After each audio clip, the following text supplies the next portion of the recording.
இன்றைக்கு ஆராதனையில் வந்திருக்கிற யாவரையும் இயேசுவின் நாமத்தினாலே வாழ்த்தி வரவேற்கிறேன். கர்த்தர் உங்களை ஆசீர்வதிப்பாராக. ஹல்லேலூயா. வாசியுங்கள். நாம் சற்று தியானிக்கும்படியாக யோவான் சுவிசேஷம் 1ஆம் அதிகாரம் 12ஆம் வசனத்தையும் 13ஆம் வசனத்தையும் வாசிக்கலாம். அவருடைய நாமத்தின் மேல் விசுவாசம் உள்ளவர்களாய்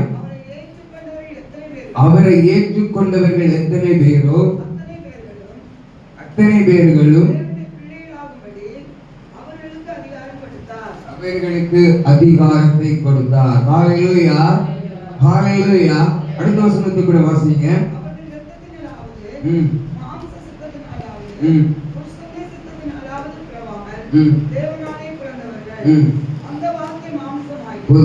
வசனம் சொல்லுகிறது தேவனால் பிறந்தவர்கள். ஹல்லேலூயா. தேவனால் பிறந்தவர்கள் தேவனுடைய பிள்ளைகள். ஹல்லேலூயா. என்னுடைய செய்தியின் தலைப்பு பிள்ளைகளுக்கு கர்த்தர் என்ன கொடுக்க போகிறார். ஹல்லேலூயா. பிள்ளைகளானால் தேவன் நமக்கு, நாம் தேவனுக்கு பிள்ளைகளானால் தேவன் நமக்கு யாரு? யாரு? தகப்பன். ஹல்லேலூயா. நமக்கு இயேசு நல்ல ஒரு தகப்பனாக இருக்கிறார். ஹல்லேலூயா. உலகத்தில் இருக்கிற தகப்பன் பாட்டுல பாடினோம். தகப்பனின் தாயை கைவிட்டாலும் நான் கைவிட மாட்டேன். உலகத்தில் இருக்கிற தகப்பன் கைவிடுவான். உலகத்தில் இருக்கிற தகப்பன் நேசிக்க மாட்டான். உலகத்தில் இருக்கிற தகப்பன் எதுவும் செய்யாமல் இருக்கலாம். ஆனால் இந்த தகப்பன், நாம் தேவனால் பிறந்தவன், எல்லாருக்கும் இல்ல, தேவனால் பிறந்த பிள்ளைகளுக்கு தேவன் தகப்பனாய் இருக்கிறார். அந்த தகப்பன் பிள்ளைகளுக்கு என்ன செய்யணுமோ அதை கர்த்தர் நேர்த்தியாய் செய்ய வந்திருக்கிறார். ஹல்லேலூயா, ஹல்லேலூயா. உலகத்தில் இருக்கிற தகப்பன் பிள்ளைகளுக்கு ஆமென் வசதிக்கு ஏற்ப, சூழ்நிலைக்கு ஏற்ப பண்ணுவான். இங்க நம்முடைய தகப்பன் அப்படி அல்ல. தேவன் இயேசு தகப்பன் அப்படி அல்ல. பிள்ளைகளுக்கு எதை கொடுக்கணுமோ அதை ஆராய்ந்து கொடுக்கிற தேவன், குறைவில்லாத கொடுக்கிற தேவன். அதுதான் நம்முடைய தேவன், அதுதான் நம்முடைய இயேசப்பா. ஹல்லேலூயா. வேதம் சொல்லுகிறது, முதலாவது தேவனுடைய ராஜ்யத்தையும் அவருடைய நீதியையும் தேடுங்கள், அப்பொழுது உங்களுக்கு இவைகள் எல்லாம் கூட கொடுக்கப்படும். ஹல்லேலூயா. பரலோக தேவன் கொடுக்கும் போது அவர் கொஞ்சம் தான் கொடுக்க மாட்டார். சொல்லுகிறார், வானத்தின் பலகணிகளை திறந்து ஏட்டான் கொள்ளாத போக மட்டும் ஆசீர்வதிப்பேன். ஹல்லேலூயா, ஹல்லேலூயா. அப்படிப்பட்ட தேவனை தான் நாம் பார்க்க போகிறோம். முதலாவது தேவன் பிள்ளைகளுக்கு என்ன செய்கிறார்? முதலாவதாக தேவன் பிள்ளைகளை விசாரிக்கிறவராக இருக்கிறார். விசாரிக்கிற நல்ல ஒரு தகவல். ஹல்லேலூயா. வாசிக்கலாம். 1 பேதுரு 5ஆம் அதிகாரம் 7ஆம் வசனத்தை வாசியுங்கள்.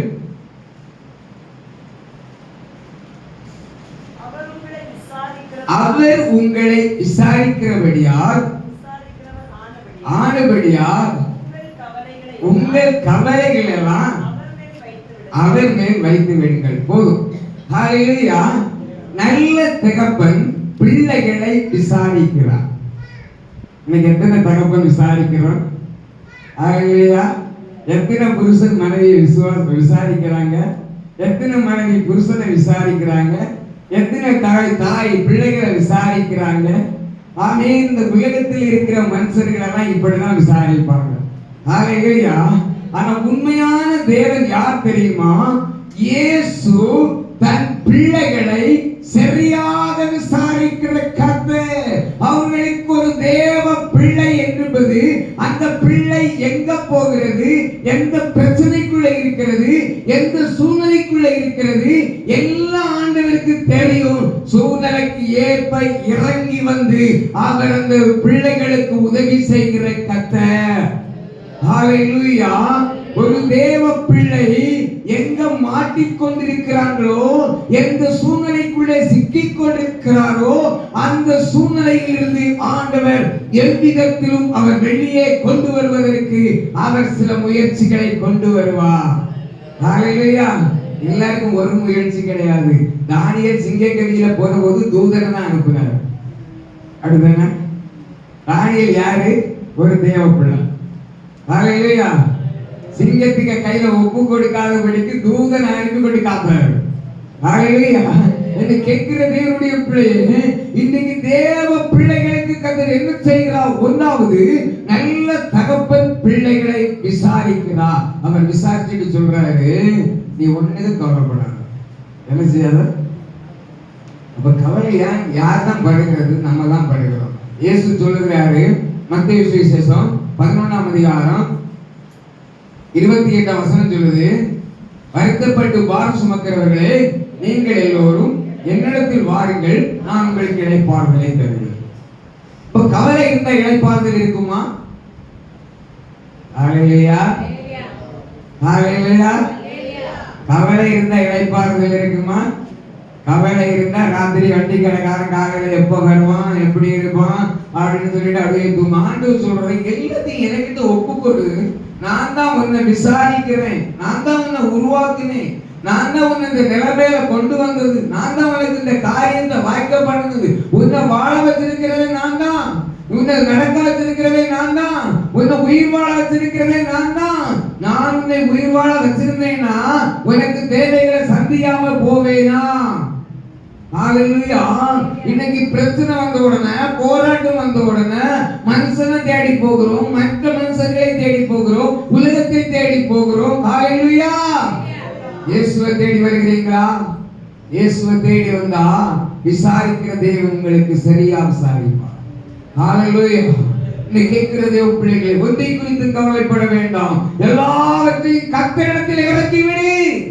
தேவ பிள்ளைகளுக்கு நல்ல ஒரு கிருபை. ஹல்லேலூயா.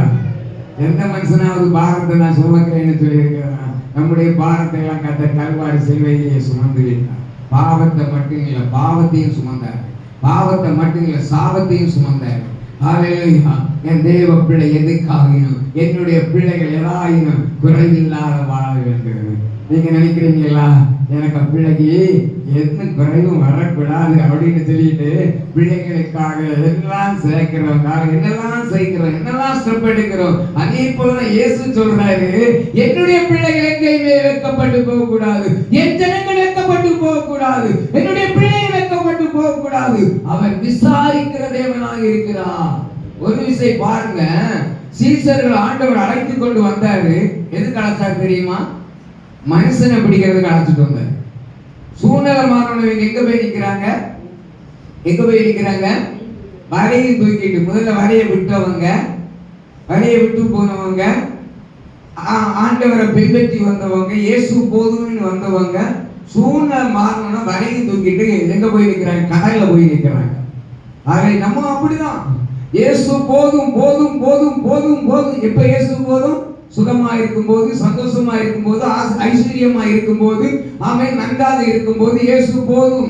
சூழ்நிலை மாறின போது மற்றவர்களை போல, சீசர்களை போல வரையை தூக்கிட்டு கடல்ல போய் நிற்போம்.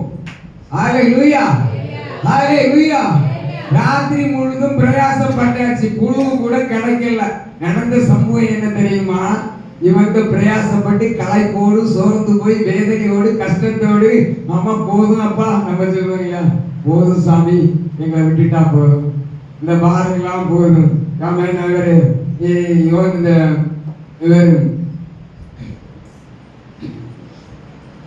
அவர் சொன்னது போல, இயேசுவே என்னை ஜீவன் போதும் கர்த்தாவே, என் ஜீவன் என்ன செய்யும்? எடுத்துக்கொள்ளும். பெரிய அக்கினி இறங்கினாரு, வல்லமையா செயல்பட்டாரு. ஒரு பெண்ணு சொன்ன ஒரே ஒரு வார்த்தைக்காக, போதும் கர்த்தாவே, என் ஜீவனை எடுத்துக்கொள்ளும். ஹல்லேலூயா. ஆண்டவர் சொன்னாரு அவருக்கு, பாருங்க, அவன் அப்பத்தையும் இறைச்சியும் கொடுத்துட்டு, அவன் காகத்தை அனுப்பி கொடுத்துட்டு, நீ போக வேண்டிய தூரம் வெகு தூரம், நீ படுத்து கிடக்க வேண்டியவங்க அல்ல. என்னை கேட்கிற தேவனுடைய பிள்ளைகளே, நீங்கள் நானும் படுத்து கிடக்க வேண்டியவர்கள் அல்ல. உங்க சோதனைகளை மாற்ற இயேசு வருகிறார். உங்க பிரச்சனைகளை மாற்ற இயேசு உங்களை விசாரிக்கிற தேவனாய் இருக்கிறார். மனிதன் யாரும் உங்களை விசாரிக்கவில்லை. எத்தனை வருஷமான பிறகு உங்களை யாரும் விசாரிச்சிருக்க மாட்டாரு. உங்களை விசாரிக்கிற ஒரு தகப்பன் வந்திருக்கிறார். இப்ப எல்லாத்தையும் விட்டுட்டு கடல்ல போய் நீர் பிடிச்சிட்டு இருக்கிறாங்க. மீன் பிடிச்சு இது ஒண்ணு கிடைச்சதோட வலையை அரசிட்டு இருக்கிறாங்க. இயேசு பாருங்க இந்த சூழ்நிலையை பார்த்து அந்த இடத்துல போய் நின்று கேட்கிறார், பிள்ளைகளே புசிக்க ஏதாயினும் இருக்குதா? எங்களை விசாரிக்கிறாரு.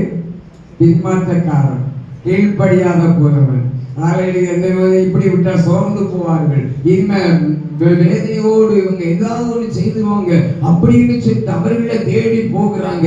என்னை கேட்கிற தேவனுடைய பிள்ளை, ஆண்டவர் போன உடனே சொன்னாரு, இவங்க இப்ப எப்படி இருக்கிறாங்க தெரியுமா? இவங்க வெறுமையா இருக்கிறாங்க. வெறுத்து போச்சு. ஏற்கனவே வெறுத்துதான் வலையை தூக்கிட்டு வந்தாங்க. வெறுத்துதான் என்ன செய்தாங்க? எல்லாம் வெறுத்துதான் வந்தாங்க. இப்ப வாழ்ந்ததுல கொஞ்சம் கூட வெறுப்பு ஆயிடுது. இவங்க வெறுப்பை மாத்ததுக்கு இயேசு சொன்னாரு, வலைய வலது புறமா இடது புறமா ஆழத்துல போடுங்க. எங்க போடுங்க? ஆழத்துல போடுங்க. உடனே இவங்க கீழ்ப்படியாம வந்தவங்க தான் பின்மாற்றக்காரங்க தான்.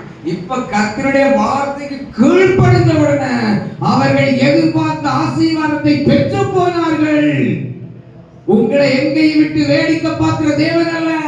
என் பிள்ளைகள் வர சமுத்திரத்துல கடல்ல போய் வலை போட்டிட்டு ஒன்னும் ஆமை கிடைக்காம வேதனையோடு இருக்கிறார்களே, அவர்கள் மடிந்து போக கூடாது, அவர்கள் சொந்து போக கூடாது என்று சொல்லி அந்த கடற்கரைக்கு தேடி போன இயேசு உங்களை இன்னைக்கு தேடி வந்திருக்கிறார்.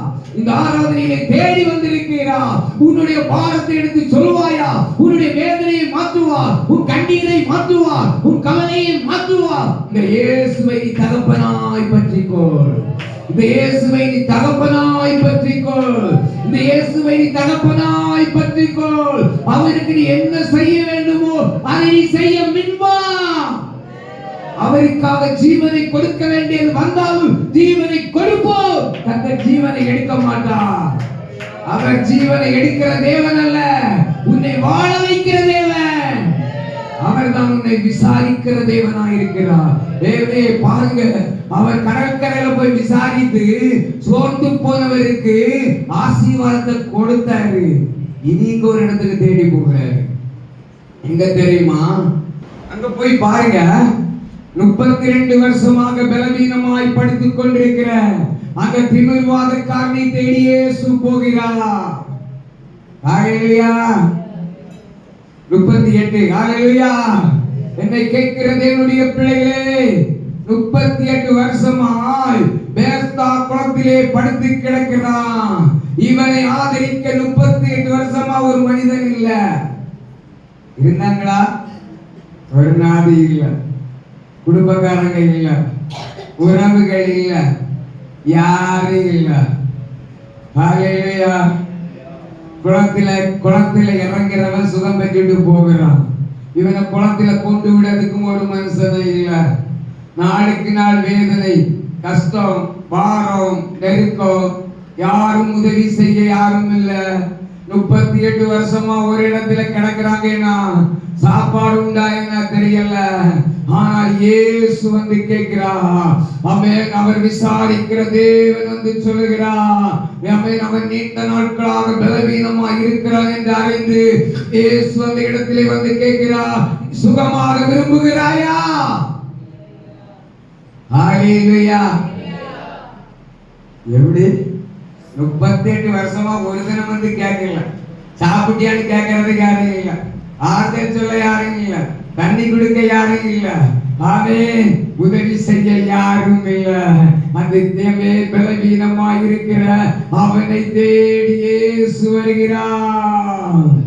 உன்னுடைய வேதனையா?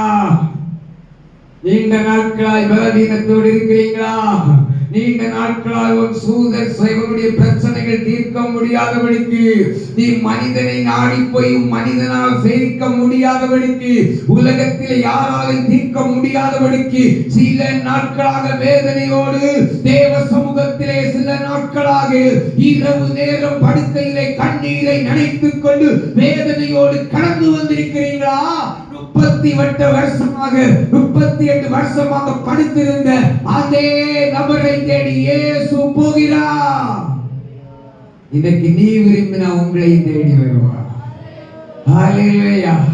உங்களுக்கு என்ன செய்யணும்னு ஆண்டவருக்கு தெரியும்.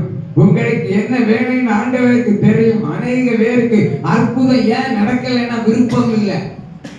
ஹல்லேலூயா, ஹல்லேலூயா. ஆராதனைக்குள்ளே விருப்பம் இல்லாத இருக்கிறோம். ஹல்லேலூயா. ஆராதனைக்குள்ளே வசனத்தை கேட்க விருப்பம் இல்ல. எப்படா முடிப்போம் கரெக்டா 12 மணிக்கு கரெக்டா முடிச்சிருவோம். ஹல்லேலூயா. எப்ப பாருங்க, முகத்துல பார்த்தாலே தெரியும் விருப்பம் இருக்குதா இல்லையா. ஹல்லேலூயா, ஹல்லேலூயா, ஹல்லேலூயா, ஹல்லேலூயா, ஹல்லேலூயா, ஹல்லேலூயா, ஹல்லேலூயா. நம்ம உலக பிரகாரமாக சாப்பிடும் பாக்குறீங்களா?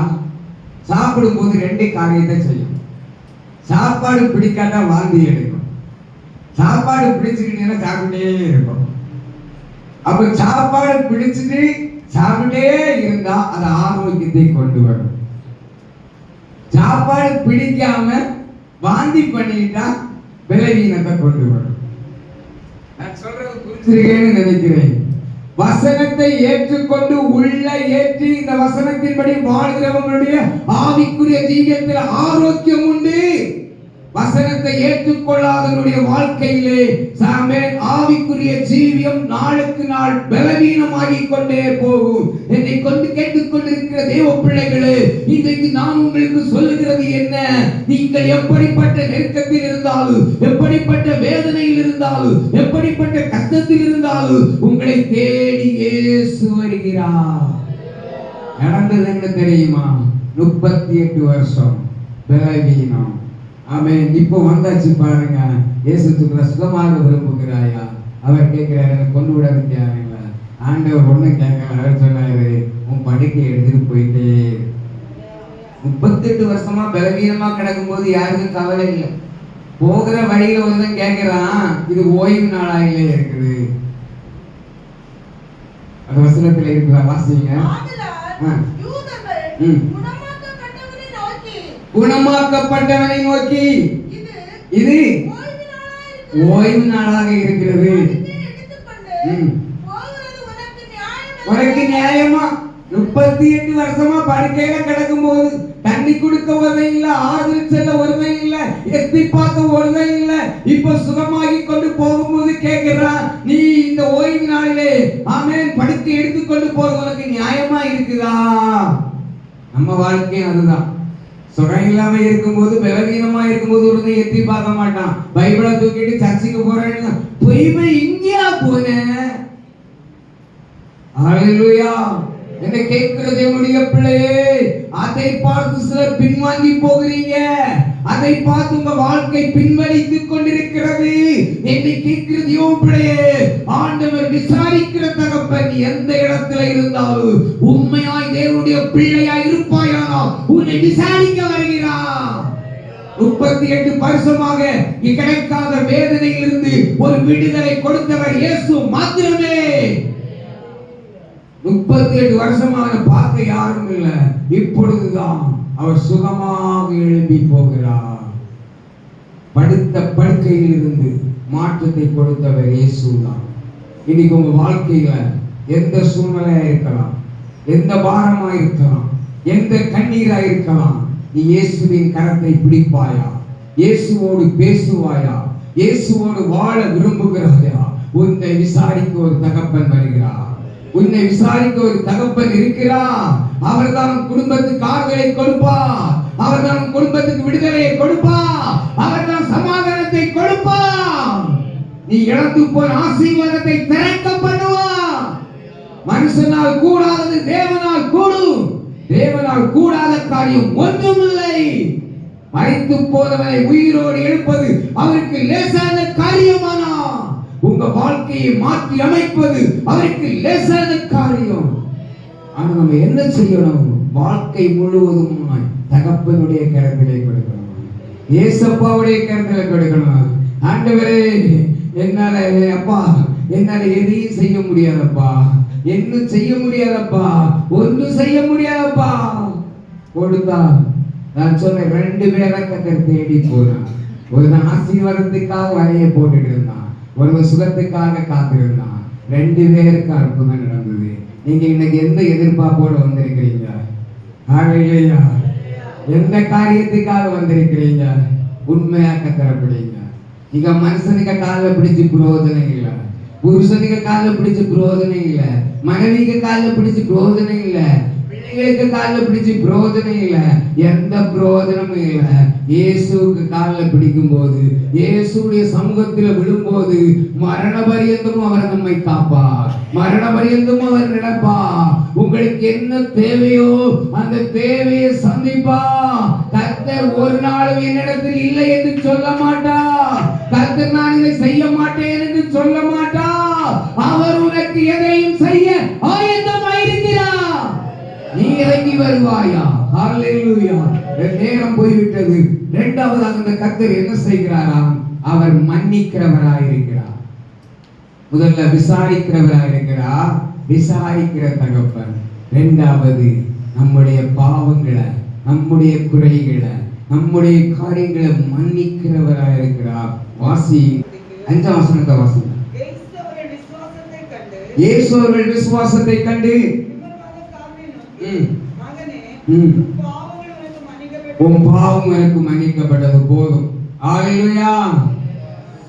விசாரிக்கிற தகப்பன் மன்னிக்கிறவராய் இருக்கிறார். ஹalleluya. அவர் விசாரிக்கிறார், நம்முடைய குறைகளை மன்னிக்கிறவராய் இருக்கிறார். ஹalleluya. நம்ம அந்த இயேசுவை பின்பற்றுகிற நாம் தேவனை மன்னிக்கிறோமா? நம்மிடத்தில் வருகிற மனுஷர்களை மன்னிக்கிறோமா? இயேசு நமக்கு விசாரிக்கிறார் என்று சொன்னேன். இயேசு அற்புதம் செய்கிறார். இயேசு நம்முடைய தேவைகளை சந்திக்கிறார். அவர் அற்புதம் செய்ய வேண்டுமானால், அவர் ஆசீர்வாதம் கொடுக்க வேண்டுமானால், பாவம் செய்தவனை விசுவாசத்தை கண்டே உன் பாவம் மன்னிக்கப்பட்டது, உன் படுக்கையை எடுத்துக்கொண்டு போ. அப்ப ஆண்டவர் நம்மை அற்புதம் செய்ய வேண்டுமானால் நாம் மன்னிக்கிறவர்களாய் மாற வேண்டும். இயேசு நம்ம பாவத்தை மன்னித்தார். நமக்கு எதிராக செய்தவங்களுடைய பாவத்தை நம்ம மன்னிக்கிறோமா? ஒருவருக்கொருவர் மன்னியுங்கள். ஹalleluya. ஹalleluya. நம்ம மன்னிக்கிறவங்களா இருக்கணும். இயேசு அற்புதம் செய்ய முடியாத ஒரு காரணம் நம்முடைய பாவம் மன்னிக்காத சுபாவம். புருஷன் மனைவியை மன்னிக்கிறாங்களா? மனைவி புருஷனை மன்னிக்கிறாங்களா? பிள்ளைகள் தகப்பனை மன்னிக்கிறாங்களா? உண்மையான தகப்பன் இயேசு நம்முடைய செய்த சின்ன சின்ன குறைகளை அவர் மன்னிக்கிறார். ஹalleluya. நம்ம குடும்பத்தில் இருக்கிற உறவினர்களை மன்னிக்கிறோமா? ஆவிக்குரியவர்களா இருந்து சின்ன சின்ன காரியங்களுக்கு கொடி பிடிச்சிட்டு போய் ஆண்டவரிடத்திலிருந்து வருகிற பெரிய ஆசீர்வாதத்தை இழந்து போகிறோமே. ஹalleluya. ஒருத்தன் மன்னிச்சான், கொஞ்சம் கடன் வாங்கினத கர்த்தர் மன்னிச்சு, ராஜா எஜமான் மன்னிச்சாரு. இவன் பெரிய கடன் வாங்கிட்டு, ஆமென், இவன் வாங்கின கடத்தை எஜமான் மன்னிச்சாரு. ஆமென், இவனுக்கு கொடுக்க வேண்டிய கடத்தை இவனுக்கு மன்னிக்க முடியல. மற்றவனுடைய தொண்டையை பிடிச்சு நிற்கிறான். ஹalleluya. ஹalleluya. நம்மளை கர்த்தர் மன்னிக்கிறார். நம்ம மற்றவங்களை மன்னிக்கிறோமா? நம்ம சொல்றோம் நான் தான் பரிசுத்தவான், இயேசு வரும்போது எக்காலம் எனக்கு தான் கேட்கும். மன்னிக்காதவனுக்கு ஒருத்தருக்கு எக்காலம் கேட்காது. என்னையும் சேர்த்துதான் சொல்றேன். உண்மை காண்கிற சகோதரனிடத்தில் அன்பு காட்டாட்டா நீ காணாத தேவனிடத்தில் எப்படி அன்பு காட்டுவாய்? ஹalleluya. இயேசுவிடத்திலே மன்னிக்கிற தேவனாய் இருக்கிறார். இயேசு சொல்றாரு, ஆமென், இயேசுவை 30 வெள்ளிக்காசுக்காக காட்டி கொடுத்த யூதாசை பார்த்து சொல்றாரு, இவர்கள் அறியாமை செய்கிறார்கள், பிதாவே இவர்கள் அறியாமை செய்கிறார்கள், இவர்களை மன்னியும். இயேசு மன்னித்தார். மன்னித்தாரா? மன்னிக்கலையா? இயேசு மன்னித்தார். அப்ப நம்ம மன்னிக்கிறோமா? கூட இருக்கிறவங்க மன்னிக்காட்டா மற்றவங்களை நம்ம எப்படி மன்னிக்க முடியும்? முதல்ல வீட்டுக்குள்ளே மன்னிப்பு வேணும். ஹalleluya. ஆமென். சில நாட்களில் அறியாம காலங்களிலே மற்றவங்க சில தப்புகளை செய்திருக்கலாம், பிள்ளைகள் தப்பு செய்திருக்கலாம். உண்மையான தகப்பனானால், உண்மையான தாயானால் பிள்ளைகளை மன்னிப்பார். அதே போலதான் நானும் பரம பிதா உங்களையும் என்னையும் மன்னித்து மறந்து நீங்க சின்ன பாவங்கள், பெரிய பாவங்கள், நீங்க செய்ய அநியாயங்கள், அநேக காரியங்களை கண்டு மன்னித்து பஞ்சை போல் அவர் வெண்மையாக்கி வைத்திருக்கிறார். அவர் சொல்ற எல்லா பாவங்களையும் மன்னித்து இயேசுவின் இரத்தத்தினாலே கழுவி அவர் நம்ம எப்படி வச்சிருக்கிறாரா? பஞ்சை போல வெண்மையாய். கர்த்தர் இரண்டாவது தகப்பன் மன்னிக்கிற தகப்பன். ஹல்லேலூயா. வேதம் சொல்லுகிறது, சங்கீதம் 103 சங்கீதம் 3 வசனத்தை வாசியுங்க. உன் அக்கிரமங்களை எல்லாம் மன்னித்து போதும். உன் அக்கிரமங்களை எல்லாம். நம்ம அக்கிரமம் சொன்னா பெரிய அக்கிரமமா இருக்குது. இதை கர்த்தர் மன்னிச்சிருக்கிறாரு. சகோதரன் செய்கிற சின்ன சின்ன குறைய மன்னிக்க மாட்டோமா? புருஷன் செய்கிற சின்ன சின்ன குறைய மன்னிக்க மாட்டோமா? பிள்ளைகள் செய்கிற சின்ன சின்ன குறைகளை மன்னிக்க மாட்டோமா? வைராக்கியம் இருந்தால் அவன் தேவனுடைய ராஜ்யத்தை பிரவேசிக்க முடியாது. வெளிப்படுத்தல அழகா சொல்லி இருக்கிறது. வெளிப்படுத்தல பயப்படுகிறவன் நம்ம அங்குள்ள போக வேண்டாம், நேரம் இல்லை. அழகா சொல்லி இருக்கிற இவங்க எல்லாம் தேவனுடைய ராஜ்யத்தை என்ன செய்ய மாட்டாங்க? சுதந்திரிக்கவே மாட்டாங்க. ஒருவருக்கு ஒருவர் மன்னியுங்கள், ஒருவருக்கு ஒருவர் அன்பு செலுத்துவோம். ஒருவருக்கு ஒருவர் குறைபாடுகள் இருந்தால் அவர்களுக்கு என்ன செய்யணுமா? தாங்கணுமா? குறைபாடுகள் இருந்தால் நம்ம தாக்காம அவர்களை தாங்க வேண்டுமா? சரி, இருக்கட்டும். இரண்டாவது தகப்பன் மன்னிக்கிற தகப்பனா இருக்கிறார். ஹல்லேலூயா, ஹல்லேலூயா. எனக்கு ஒருவர் இருக்கிறார், என்னை விசாரிக்க துடிக்கிறார், உன்னையும் என்னையும் இயேசு நேசிக்கிறார். கையிலே இருக்கிறார், ஒருவர் இருக்கிறார், என்னை விசாரிக்க துடிக்கிறார், உன்னையும் என்னையும் இயேசு நேசிக்கிறார். அவர் உள்ள கையிலே மறைத்திருக்கிறார்.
மூன்றாவது ஒரு தகப்பனை குறித்து பார்ப்போம். வாசியுங்கள். 103 சங்கீதம் 13 வசனம்.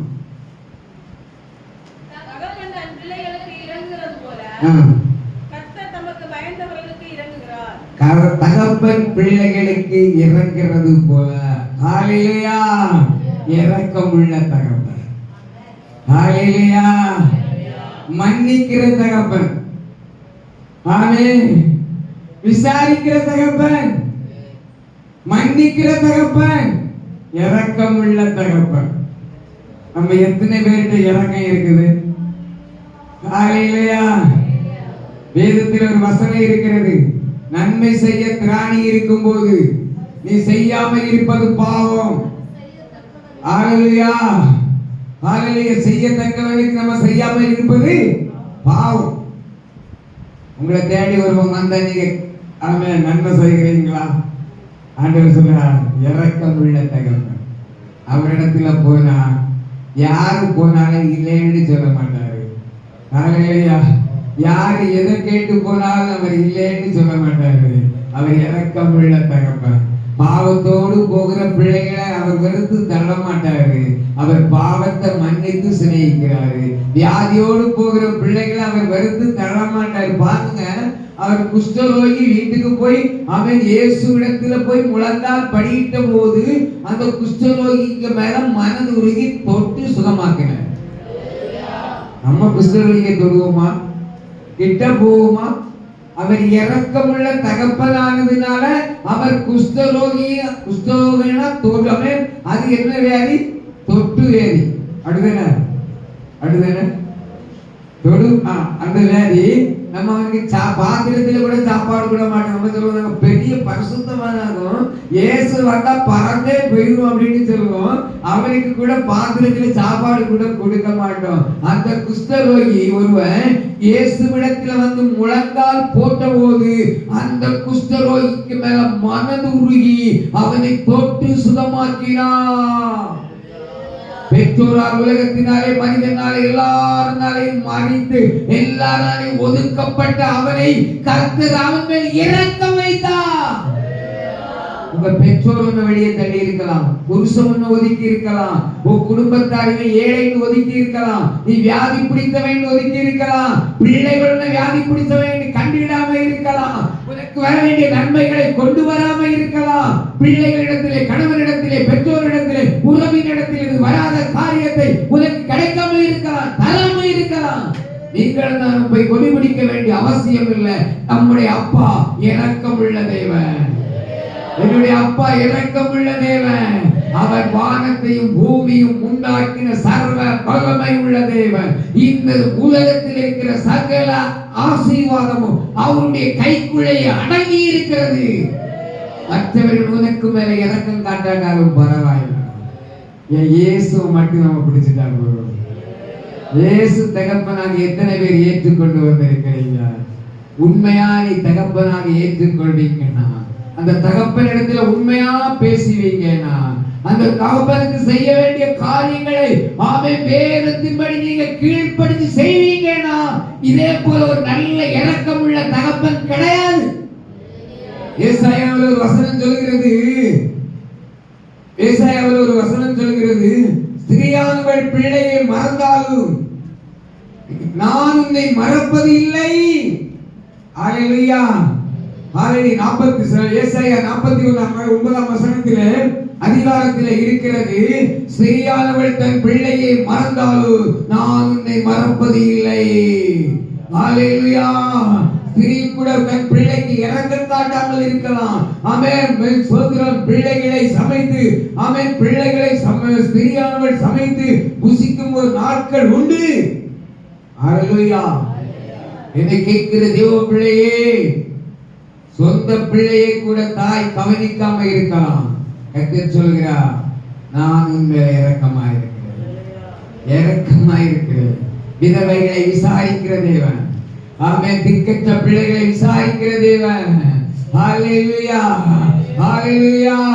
விதவைகளை விசாரிக்கிற தேவன், திக்கற்ற பிள்ளைகளை விசாரிக்கிற தேவன், விதவைகளுக்கு இரக்கத்தை காட்டுகிற தேவன், திக்கற்ற பிள்ளைகளுக்கு இரக்கத்தை காட்டுகிற தேவன். உன்னை எல்லாரும் தூக்கி விளைத்து விட்டிருக்கலாம், ஒதுக்கி தள்ளி இருக்கலாம், உனக்கு கர்த்தரிடத்திலிருந்து இரக்கம் வரும். ஹல்லேலூயா. நம்ம ஒண்ணு மட்டும் செய்யணும், தேவ பிள்ளையா, தேவனால் பிறந்தவர்களா இருக்கணும். தேவனுடைய பிள்ளையா இருந்தா பிள்ளைக்கு சகல விதமான ஆசீர்வாதங்களும். கர்த்தர் இரக்கம் உள்ள தேவனாய் இருக்கிறார். ஹல்லேலூயா. அவர் இரக்கம் உள்ள தேவனாக இருக்கிறார். வாசியுங்கள் சங்கீதத்தின் புத்தகம் 29:16 வாசியுங்கள். யோபு 29:16 வாசியுங்கள். யோபு 29:16. நான் எளியோருக்கு தகப்பனாயிருந்து அதிகாத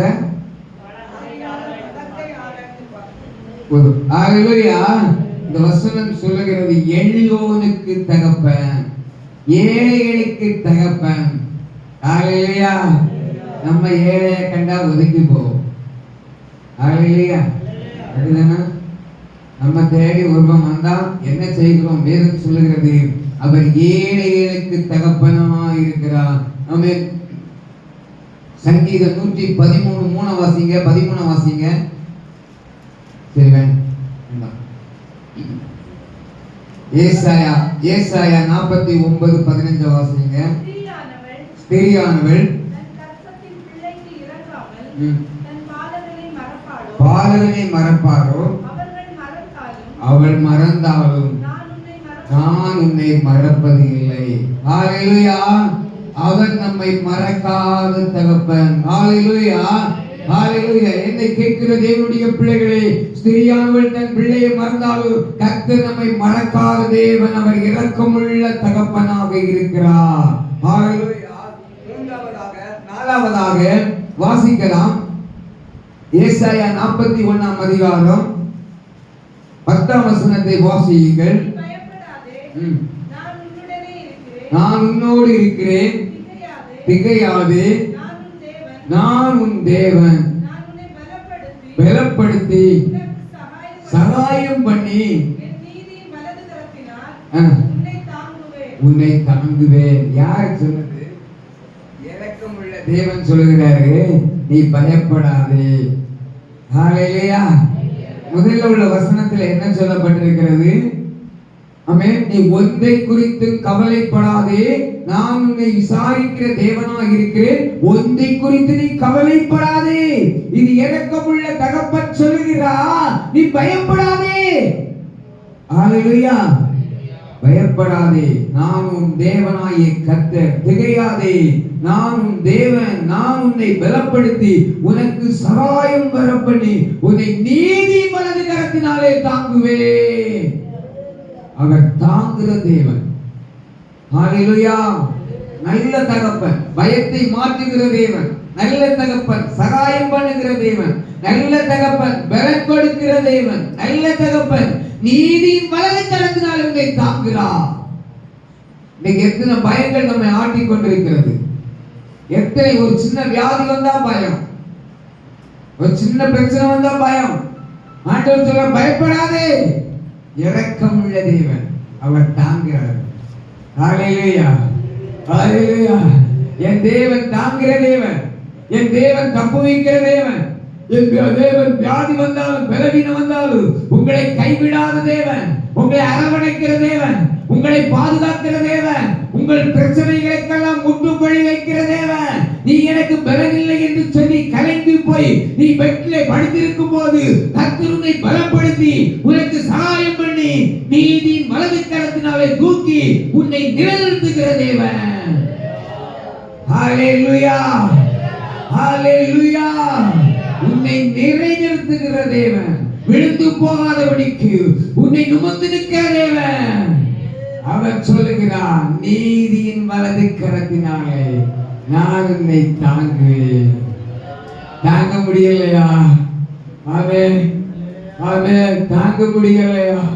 பலவீனமா? தாங்க பலனை தருவார்.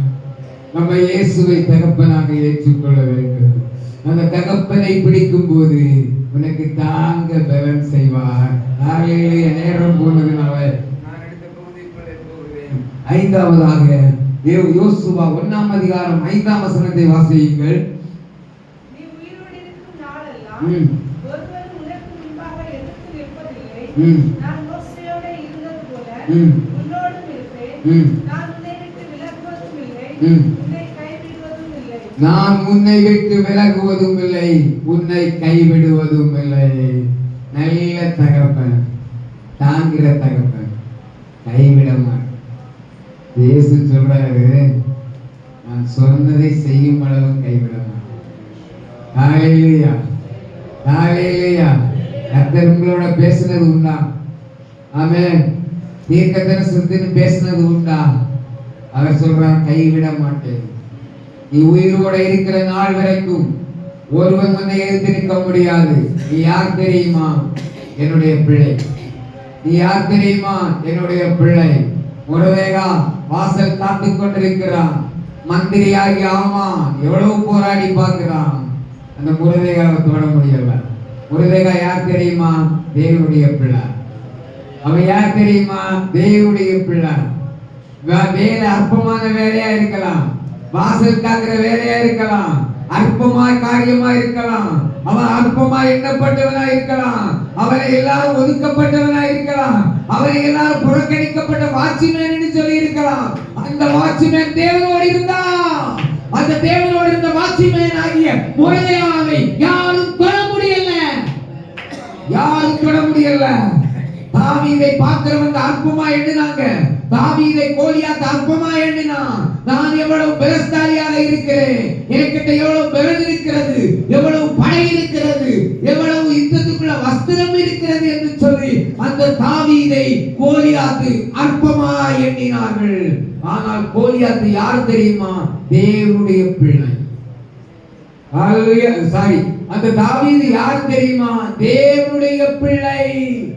அந்த ஆடு மேய்த்துக் கொண்டிருந்த தாவீதுக்குள்ளே கர்த்தருடைய அபிஷேகம் இருக்கிறது. அந்த அபிஷேகம் தான் கோலியாத்தை கீழே தள்ளினது. நீ அற்பமான வேலையை பார்க்கலாம், அற்பமான காரியத்தை செய்யலாம், உன்னை கமல் சீக்கிரமாய் அடித்து கீழே தள்ளிவிடலாம் என்று நினைக்கலாம். இவர் ஒத்தைக்கு தான் இருக்கிறார் என்று. உனக்கு பின்னால் ஒரு பெரிய பலன் இருக்கிறது. அது தேவ பலன். ஒருவரும் உன்னை எதிர்த்து நிற்க முடியாது. நீ தேவ பிள்ளையாய் மாத்திரம் இருப்பியானா உன்னுடைய எல்லா காரியங்களிலும் கர்த்தருடைய கரம் கூட உண்டு. வசனம் சொல்லுது, உயிரோட இருக்கிற நாள் வரைக்கும் ஒருவன் கூட இருக்க முடியாது. நினைக்கிறியா? ரட்சிக்கப்படாத புருஷன் கூட உன்னை எதிர்க்க முடியாது. பைபிள் சொல்லுது ஒரே மாம்சம் தான் சொல்லுது. ஆனா நம்முடைய ஆவிக்குரிய ஜீவியத்துக்கு விரோதமா ரட்சிக்கப்படாத புருஷன் கூட எழும்பினான். பிள்ளைகள் எழும்பினாலும் பிள்ளைகள்னு கர்த்தர் பார்க்க மாட்டாரு. ஆமே, நம்ம நினைப்போம் நம்ம மனைவி நம்ம புருஷன் அப்படின்னு நினைப்போம். பாருங்க, மோசேக்கு விரோதமாய் மிரியாய் எழும்பினான். மோசே யாரு? மிரியா யாரு? ரெண்டு சகோதரங்கள், அப்படிதானே? அந்த சகோதரத்துக்கு விரோதமாய் எழும்பின போது அவன் வேற ஒண்ணு கேட்டது மாதிரி தெரியல. கர்த்தர் உன்னோடு மட்டும்தான் பேசுவாரோ, எங்களோடு பேச மாட்டாரோ? ஹல்லேலூயா. ஆண்டவர் அவர்களை தனியா அழைத்து ஆரோனையும் ஆரோனையும் மிரியாவையும் தனியா அழைத்து கொண்டு ஆமென் அவளுக்கு என்ன கொடுத்தாரு தெரியுமா? வெண்குஷ்டம் கொடுத்தாரு. மோசே பரிந்து பேசின போது கூட ஒரு விடுதலை கொடுத்தார். ஹல்லேலூயா, ஹல்லேலூயா. தேவ பிள்ளையே, சொந்த பந்தம் எல்லாம் தேவ சமூகத்திலே கிடையாது. நீ தேவ பிள்ளையா இருந்தால் உனக்கு கர்த்தர், உனக்கு எதிராக எழுப்புகிறவனை கர்த்தர் கை வைப்பா. அது பிள்ளையா இருக்கலாம், தகப்பனா இருக்கலாம், உறவாக இருக்கலாம், சொந்தமா இருக்கலாம், பந்தமா இருக்கலாம், யார் என்பது கிடையாது. கர்த்தர் உண்மையில அவருடைய அபிஷேகமாகிய முத்திரையை வைத்திருக்கிறார். அந்த முத்திரையை யாராலுமே தொட முடியாது. அந்த முத்திரை யார் தெரியுமா? தேவன் போட்ட முத்திரை. நீ சொல்லலாம், சத்துருவை வஞ்சித்துட்டேன்னா, மந்திரவாதம் உனக்கு பறிக்குதா இருந்தா, சூனியம் உனக்கு பறிக்குதா இருந்தா நீ தேவ பிள்ளை இல்லைன்னு அர்த்தம். பைபிள் அதான் சொல்லுது, தேவ பிள்ளைகளை ஒருவனும் தொட முடியாது. ஆமானுடைய மனைவி கூட சொல்லிதான் முடியாது. அவ யூதனா இருந்தா அவன் என்ன செய்ய முடியாது, தலை குனிச்சுதான் ஆகணும். அப்ப தேவ பிள்ளைக்கு விரோதமா ஒரு தலை குனிச்சுதான் ஆகணும். ஹல்லேலூயா. இவன் அந்த தாவீது போகிறான், இந்த கோலியாத்தை சொல்றான், சின்னவன் தானே, சரீரத்துல கூட ஒண்ணு இல்லை, முகத்துல மட்டும் வடுவலா இருக்கிறான், இருதயத்துல தோற்றம் இல்லை. அது எப்படி சொல்ல முடியும்னா, இயேசு சாமுவேல் அவர் அபிஷேகம் பண்ணும்போது ஆண்டவர் சொல்லிதான் விடுக்கிறாரு, சரீரத்தை ஒன்றும் பார்க்க வேண்டாம், முகத்தை ஒன்றும் பார்க்க வேண்டாம், இவன் தான் சரியான ஆளு. காலையிலேயா சரீர வளர்ச்சியெல்லாம் என்ன செய்யலாம் பார்க்க வேண்டாம். அப்ப இவர் எப்படி வந்திருப்பாரு? ஆடுகள் மேய்ச்சிட்டு இருந்தவரு அதுக்கு தக்கன சூழ்நிலையில தான் வந்திருப்பாரு. இந்த கோலியாத்து நினைச்சிருப்பான், சின்ன பையனை தான் இருக்குது, சீக்கிரம் அடிச்சு கீழே தள்ளிடலாம், நம்மளே அப்படிதான் நினைப்பான் சத்துரு. இவன் தானே பார்த்துக்கலாம், ஒருவரும் பார்க்க முடியாது. நமக்குள்ள இருக்கிறது அபிஷேகம், நமக்குள்ள இருக்கிறது கர்த்தர் போட்ட முத்திரை, நமக்குள்ளே போட்டது கர்த்தருடைய வல்லமை, நமக்குள்ளே இருக்கிறது தேவ பல, நமக்குள்ளே இருக்கிறது தேவ கிருபை. நமக்குள்ளே எந்த சத்துருக்களும் உன்னை முறியடிக்க முடியாது. சத்துரு உன்னை தொடுகிறானா, மந்திர கட்டுகள், சாப கட்டுகள், பிசாசின் கட்டுகள் உங்களை தொடுதானா, நீ தேவ பிள்ளை இல்லை. எங்கேயோ ஒரு இடத்துல நீ கேப்பு விட்டு இருக்க, எங்கேயோ ஒரு வாழ்க்கையில ஓட்ட போட்டு போயிருக்க. அதனால சத்துரு நம்முடைய குடும்பத்துக்குள்ளே நுழைந்து நம்மை சூறையாடுகிறான். வசனம் சொல்லுது, ஒருவரும் எதிர்க்க முடியாது. ஹalleluya. அப்படியானா நம்ம தேவ பிள்ளையா இருக்க வேண்டும். நம்ம தேவ பிள்ளையா இருக்க வேண்டும். ஒரே ஒரு காரியத்தை சொல்லி நான் முடிக்கிறேன். வாசிக்கலாம். சங்கீதம் 107 சங்கீதம் 20 வசனத்தை வாசியுங்கள். அவர் தமது வசனத்தை அனுப்பி நல்ல தகப்பன் அழிவுக்கு தப்புவிக்கிறார். ஹalleluya, ஹalleluya. பிள்ளைகள் அழிந்து போகிறது யாராவது சந்தோஷப்படுவீங்களா? ஹalleluya. பிள்ளைகள் எறும்பு கடிச்சாலே சந்தோஷம். ஒரு எறும்பு கடிச்சாலே என் பிள்ளை எறும்பு கடிச்சிட்டுன்னு சொல்றோம். கொசு கடிச்சிருக்குன்னு சொல்லிட்டு எத்தனையோ வலையை போட்டு மூடுகிறோம். இயேசு சொல்றாரு, ஹalleluya, நல்ல தகப்பன், குணமாக்குற தகப்பன், அழிவில் இருந்து உங்களை விடுவிக்கிற தகப்பன். ஹalleluya. நல்ல தகப்பன் உங்களை குணமாக்குறா. எப்படி குணமாக்குவாரா? வசனத்தை வாசிங்க. வசனத்தை அனுப்பி போதும். அப்போ இப்ப குணம் ஆகுங்களா? உண்மையா வசனத்தை அனுப்பும் போது, வசனத்தை கேட்டுக்கொண்டிருக்கும் போதே ஒரு விடுதலை உண்டாகும். உண்மையாய் வசனத்தை கேட்கிறவங்களுக்குள்ள வியாதியிலிருந்து ஒரு விடுதலை, ஆத்மாவுக்கு ஒரு விடுதலை, சரீரத்துக்கு ஒரு விடுதலை உண்டாகணும். அவர் சொல்லுகிறார், வசனத்தை அனுப்பி குணமாக்குவேன். ஹalleluya. வசனம் வருது, ஆத்மாவில குணம் அடைகிறோமா? ஹalleluya, ஹalleluya. வசனத்தை அனுப்பி குணமாக்குவேன், உன்னை அழிவிலிருந்து தப்புவிப்பேன். வசனத்தை அனுப்பி உன்னை ரட்சிக்க பண்ணுவேன், உன்னை அபிஷேகம் பண்ணுவேன். கர்த்தருக்கு பிரியமா வாழ வைக்கிறது வசனம். கர்த்தருக்கு பிரியமாய் வாழ வைக்கிறது வசனம். வசனம் காலுக்கு தீபமாய் இருக்கிறது, பாதைக்கு வெளிச்சமாய் இருக்கிறது. வசனம் உங்களை தேனிலும் மதுரமாய் இருக்கிறது. வசனம் உங்களை விடுவிக்கிறது. வசனம் உங்களை குணமாக்குறது. வசனம் உங்களை அழிவிலிருந்து பாதுகாக்கிறது. வசனம் என்னை உருவாக்குறது. என்ன உருவாக்குதா வசனம்? ஹalleluya. வேதத்தின் வசனம் வாசிக்கும் போது நம்மை குணமாக்கப்பட வேண்டும். ஆத்மா குணமடைய வேண்டும், சரீரம் குணமடைய வேண்டும், வாழ்க்கையிலே குணமடைய வேண்டும். அப்படியானா நம்ம குணமடையலைன்னா, வசனத்தை கேட்கும் போது மாற்றம் வரலைன்னா, வசனத்தை கேட்கும் போது ஜீவியத்துல கிரிய நடக்கலைன்னா, நம்ம தேவனுடைய பிள்ளையா இருக்கிறோமா என்பதை சிந்தித்து பாருங்கள். அவர் தகப்பன் வசனத்தை அனுப்பி உங்களை குணமாக்கி கொண்டே இருக்கிறார். வசனத்தை அனுப்பி ஆத்மாவை குணமாக்கி கொண்டே இருக்கிறார். உன் வாழ்க்கையிலே மாற்றத்தை உருவாக்கி கொண்டே இருக்கிறார். அந்த வசனம் உங்களுக்குள்ளே கிரிய செய்கிறது. வசனம் என்ன தெரியுமா? தேனிலும் மதுரமானது. ஹalleluya. அப்ப தேனை யாராவது விரும்பாம சாப்பிடுவீங்களா? இன்னைக்கு தேனெல்லாம் சாப்பிடக்கூடாதுன்னு சொல்றாங்க சுதர். ஹalleluya. ஆனா கூட தேனை விட்டு வைக்க மாட்டோம். வேதம் சொல்லுகிறது வசனம் தேனிலும் மதுரமானது. ஹalleluya. அது பாதைக்கு வெளிச்சம் கொடுக்கிறது, வாழ்க்கைக்கு வெளிச்சம் கொடுக்கிறது, வாழ்க்கையை பிரகாசம் பண்ணுகிறது. அதுதான் வசனம். இந்த வசனத்தை வாசிக்கிறவங்களுக்கு ஆரோக்கியம் உண்டு, சுகம் உண்டு, விடுதலை உண்டு. வசனம் உங்க வாழ்க்கையை அற்புதத்துக்குள்ளே கொண்டு வரும். வேத வசனத்தை ஏற்றுக்கொண்டவர்கள் எத்தனை பேர்? வசனத்தை வாசிக்கிறவர் எத்தனை பேர்? வசனத்தை நடிக்கிறவர் எத்தனை பேர்? அத்தனை பேர் தான் தேவனுடைய பிள்ளைகள். கதவுக்கு படிக்கிறதுக்கு நேரம் உண்டு, அரசியல் பார்க்கிறதுக்கு நேரம் உண்டு, உலகத்தின் காரியங்களுக்குள்ளே பார்க்கிறதுக்கு எல்லாம் நேரம் உண்டு. வேத வசனத்தை வாசிப்பதற்கு நேரமே இல்லை. ஹalleluya. உங்களை உயிர்ப்பிக்கிறது வசனம், உங்களை ஆரோக்கியத்தை கொடுக்கிறது வசனம், உங்களை உங்கள் பிள்ளைகளை வாழ வைக்கிறது வசனம். வசனம் தான் தேவனுடைய பிள்ளையாய் மாற்றிக் கொண்டிருக்கிறது. அந்த தேவனுடைய பிள்ளைகளை கர்த்தர் வசனத்தை கொண்டு குணமாக்குறார். ஹalleluya. எரேமியா 33:6 சொல்லுகிறது. வேகமா வாசிங்க.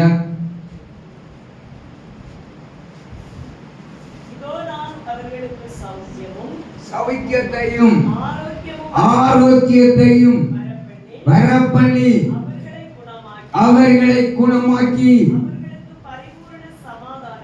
பரிபூரண சமாதானத்தையும் என்னெல்லாம் நல்ல தகப்பன் என்ன கொடுக்கிறாரு? ஆரோக்கியத்தை கொடுக்கிறாரு. வாசிங்க.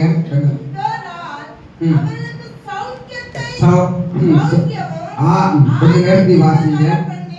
ஆரோக்கியத்தை வர பண்ணுகிறார். என்ன கொடுக்கிறார்? நல்ல தகப்பன் ஆமென்.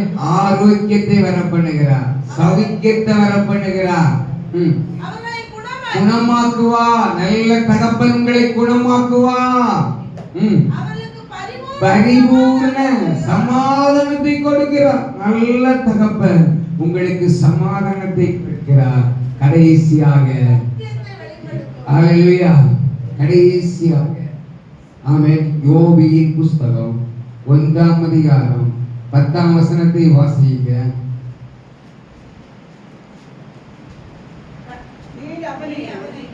அவன் வீட்டையும் அவனுக்குள்ளான எல்லாவற்றையும் சுற்றி வேறிழைக்கவில்லையோ? அவன் கைகளின் கிரியை ஆசீர்வதித்து அவனுடைய சம்பத்து தேசத்தில் பெருகிற்று. நல்ல தகப்பன் வீட்டை ஆசீர்வதிக்கிறார், பிள்ளைகளுடைய வீட்டை ஆசீர்வதிக்கிறார். நல்ல தகப்பன்.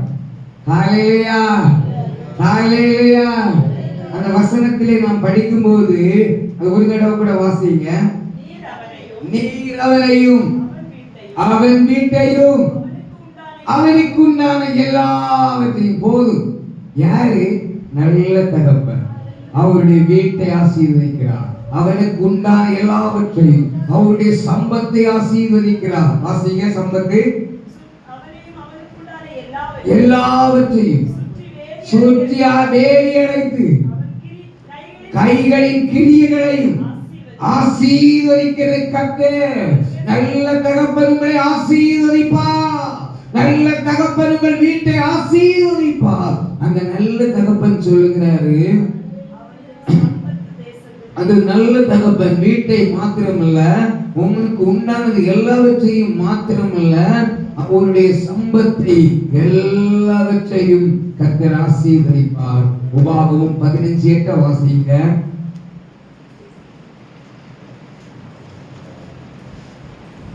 அவனுக்கு ஒரு கையை தாராளமாய் திறந்து அவனுடைய அவசரத்து நிமித்தம் அவனுக்கு தேவையானது தருவார்.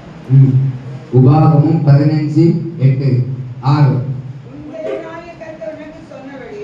உன் தேவனாகிய கர்த்தர் உனக்கு சொன்னபடி உன்னை ஆசீர்வதிப்பதினாலே